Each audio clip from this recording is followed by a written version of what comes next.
ఈ మధ్య ఎక్కడ చూసినా అంతా అఘోరీ గురించే. బట్టలు లేకుండా ఏ ఊర్లో పడితే ఆ ఊళ్ళో, ఏ గుళ్ళో పడితే ఆ గుళ్ళో కనిపిస్తూ జనాల్ని ఓ రకంగా ఇబ్బంది పెడుతుంది ఓ అఘోరీ.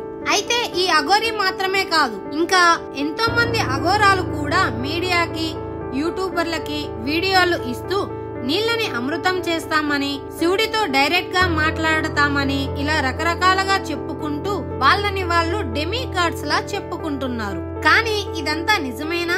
అసలు వీళ్ళు నిజంగా అఘోరాలేనా అనేది తెలియాలంటే ముందు మనకి అసలైన అఘోరాలంటే ఎవరో తెలియాలి.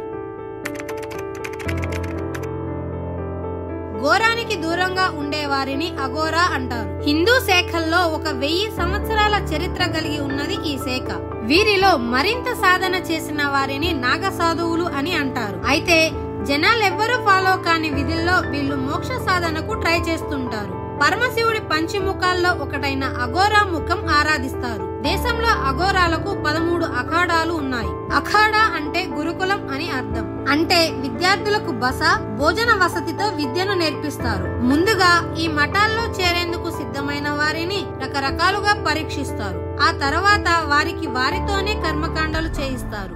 అంతకు ముందు కుటుంబ అనుమతి తీసుకోవాల్సిందిగా షరతు పెడతారు. ఫలితంగా కుటుంబం ఈ ప్రపంచంతో సంబంధాలు తెగిపోయాయని భావిస్తారు. ఇక సాధనలో భాగంగా మోక్ష సిద్ధికి అవలంబించాల్సిన మార్గాలను సూచిస్తారు. అఘోరాలకు ఏకైక లక్ష్యం మోక్షం, అంటే చావును ఆహ్వానించడం. ఇలా చావుని ఆహ్వానించడంతో పాటు శివుడు, కాళీమాత తమకు నచ్చిన పద్ధతుల్లో ఘోరా దీక్షలు చేస్తారు. కొందరు మొలలు కొట్టిన మంచాలపై ఏళ్ల తరబడి లేవకుండా పడుకోవడం, కొందరు ఒంటికాలపైనే నిలబడి ఉండడం, ఇలా ఎవ్వరూ ఊహించని, చేసేందుకు భయపడే పద్ధతులు అవలంబిస్తారు. వీరు జనానికి దూరంగా ఉంటారు.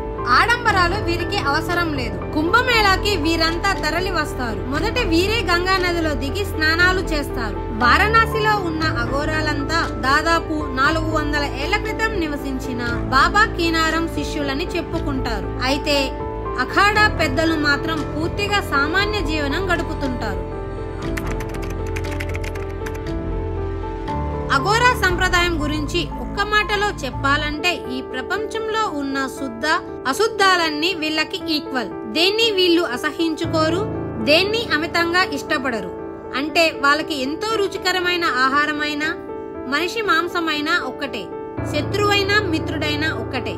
అన్ని శివుడి సృష్టిగా ఫీల్ అవుతూ అన్నింటినీ సమానంగా చూస్తారు. వీరు పురుషులు స్త్రీలు అన్న భేదభావాలు కూడా ఉండవు. అందుకే వీరందరినీ ఒకే పేరుతో పిలుస్తుంటారు. శ్మశానాల్లో ఉండడం, చితిపై ఉన్న శవాలపై కూర్చుని యోగ సాధన చేయడం, శవాల బూడిద శరీరానికి పూసుకోవడం, మనుషుల శవాలను పీక్కు తినడం, మలమూత్రాలను ఆహారంగా తీసుకోవడం, ఇలాంటి వికృతమైన విధానాలు పాటిస్తుంటారు. అఘోరాలకి ఈ శరీరం ఒక సాధనం మాత్రమే. ఆత్మను కప్పడానికి ఉపయోగించే వస్త్రంగా దీన్ని భావిస్తారు. అందుకే దీన్ని మరొక వస్త్రంతో కప్పాల్సిన పని లేదని వాళ్ళ ఒపీనియన్. అలాగే సిగ్గు, అవమాన భారాన్ని త్యజించేందుకు అఘోరాలు నగ్నంగా తిరుగుతారు.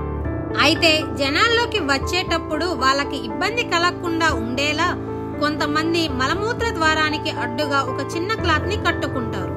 ఈ సృష్టిలో ప్రతిదీ దేవుడిచ్చిన వరంగా భావిస్తారు. ముఖ్యంగా ఈ శరీరం మోక్ష సాధనకు తప్ప మరి దేనికి ఉపయోగపడదనేది వాళ్ళ ఒపీనియన్.